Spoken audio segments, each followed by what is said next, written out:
누가복음 23장 42절에서 43절의 말씀으로 나는 천국에 갈 수 있는가, 이런 제목의 말씀을 드립니다. 사람은 누구나 한 번 죽습니다. 그런데 사람이 육체적 죽음을 맞이하는 순간에 천사와 마귀가 찾아옵니다. 물론 천사는 그 영혼을 하나님 나라로 영접하기 위하여 찾아오고, 마귀는 그 영혼을 지옥으로 끌고 가려고 찾아오는 것입니다. 그래서 천사와 마귀는 그 영혼을 두고 서로 다투고 변론을 하는 것입니다. 물론 이 경우는 믿는 자들에게 하는 것입니다.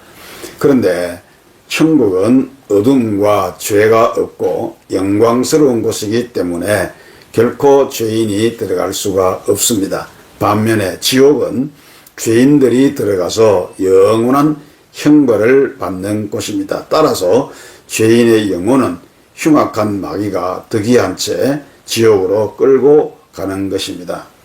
그러나 성도의 죽음에 있어서는 경우가 달라지는 것입니다. 마귀가 그 생애의 모든 죄를 들추며 정죄하여 끌고 가려고 해도 결코 그렇게 할 수가 없습니다. 그는 분명 죄인이었고 또 많은 죄를 범하였지만 예수님을 믿고 회개함으로 모든 죄가 사유되었기 때문입니다. 예수님께서 흘리신 그 피가 그의 모든 죄를 씻었고 또 예수님의 의의 옷을 입었기 때문입니다. 따라서 그는 천국에 들어가는 것입니다. 그렇다면 오늘 우리는 천국에 갈 수 있는가라고 하는 이 질문에 두 가지 설문을 요구받습니다. 하나는 내가 지금 당장 죽는다 해도 천국 갈 수 있느냐 하는 것이고, 또 하나는 만일 오늘 밤 주님께서 재림하신다면 나는 들림을 받을 수가 있느냐 하는 것입니다. 이 물음에 오늘 우리는 자신 있게 대답할 수가 있어야 합니다. 우리 모두 이 물음에 다시 한번 생각해 볼 수 있기를 바랍니다.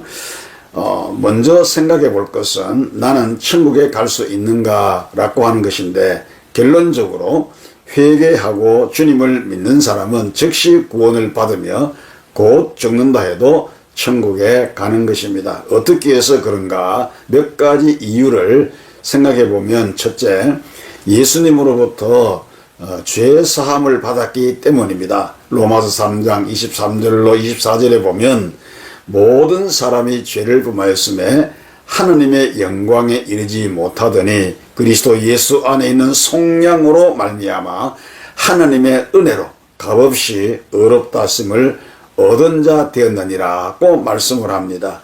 모든 사람이 죄를 범한 그런 죄인이었지만, 그러나 그리스도 안에 있으므로 그리스도께서 주신 그 속량으로 말미암아 하나님의 은혜로 값없이 모든 죄를 사함받았기 때문에 의롭다라고 칭함을 받게 된 것입니다. 그렇기 때문에 죄사함을 받은 그리스도인들은 즉시 하나님 나라에 들어갈 수가 있습니다. 그리고 두 번째, 예수님으로부터 구원을 받았기 때문입니다. 베드로전서 1장 8절로 9절에 보면 예수를 너희가 보지 못하였으나 사랑하는도다. 이제도 보지 못하나 믿고 말할 수 없는 영광스러운 즐거움으로 기뻐하니 믿음의 결국 곧 영혼의 구원을 받음이라. 이렇게 말씀을 합니다. 예수 그리스도를 눈으로 보지는 못했지만은 그를 사랑하고 그를 믿었기 때문에 그래서 구원을 받았다라고 하는 그런 말씀이죠. 그러므로 죽는다 할지라도 천국에 갈 수가 있는 것이죠. 그 다음 세 번째는 이미 영생을 소유했기 때문입니다. 요한복음 5장 24절에 보면 믿는 자는 영생을 얻었고 심판에 이르지 아니하나니 사망에서 생명으로 옮겼느니라. 이렇게 말씀합니다. 예수 믿을 때 영생은 주어졌고 이미 얻었다라고 말씀합니다. 그렇기 때문에 형벌 심판을 받지 않고 영원한 생명을 누릴 수가 있는 것이죠. 왜요? 사망에서 생명으로 옮겼기 때문입니다.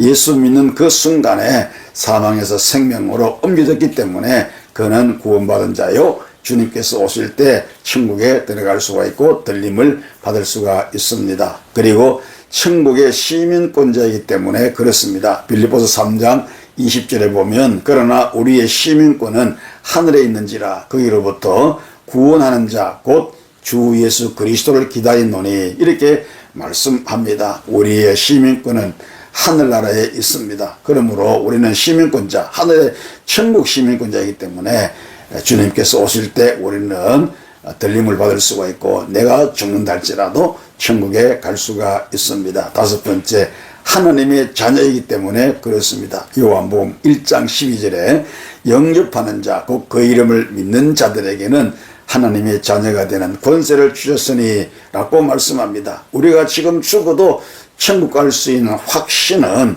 죄사함을 받았고 또 구원함을 받았고 이미 영생을 소유했고 천국 시민권자이고 하나님의 자녀이기 때문에 그렇습니다. 우리 주님은 반드시 다시 이 세상에 오십니다. 사도행전 1장 11절에 보면 너희 가운데서 하늘로 올려지신 이 예수는 하늘로 가심을 본 그대로 오시리라 이렇게 말씀했고요. 그리고 요한복음 14장 2절로 3절에서도 너희를 위하여 거처를 예비하면 내가 다시 와서 너희를 내게로 영접하여 나 있는 곳에 너희도 있게 하리라 이렇게 말씀하셨습니다. 그러므로 예수님은 반드시 재림하십니다. 왜 주님은 다시 오십니까? 세상을 심판하시고 하나님의 자녀들을 데려가시기 위해서 오시는 것입니다. 그래서 주님이 재림하시면 하나님께로부터 택함받은 자들은 다 들림을 받는 것입니다. 그날 들림받은 사람들은 예수님을 구주로 믿는 성도들입니다. 그날 예수님께서는 당신의 피로 구속한 이 백성들을 영접하시고 맞아주시는 것입니다. 그날 성도들은 순식간에 몸이 영광의 형체로 변화되어서 들림을 받는 것입니다. 이미 그리스도 예수 안에서 죽었던 성도들은 주님의 부활처럼 다시 살아나서 들림을 받게 되고 그때까지 살아있는 택한 백성들은 썩을 육체가 썩지 않을 그러한 영광의 몸으로 변화되어서 호련히 변화되어서 들림을 받게 되는 것입니다. 그날의 영광스러운 광경들을 한번 상상을 해 보십시오. 내게 이루어질 그 놀라운 일을 한번 생각해 보십시오. 만일 우리가 살아있을 동안에 예수님께서 재림하시는 그 모습을 목격한다면 우리는 마라나타 즉 아멘 주 예수여 어서 오시옵소서 하고 주님을 영접할 수가 있는 것입니다. 따라서 성도들은 이 믿음과 확신을 가지고 어떠한 이슬에도 미혹되지 말며 두려워하지 말아야 할 것입니다. 나는 지금 죽는다 해도 천국에 갈 수 있으며 예수님께서 오늘 재림하신다 해도 나는 들림받을 수 있다라고 하는 이 확신을 가지고 남은 세월을 주님 기뻐하시는 삶으로 살아가시기를 축복합니다.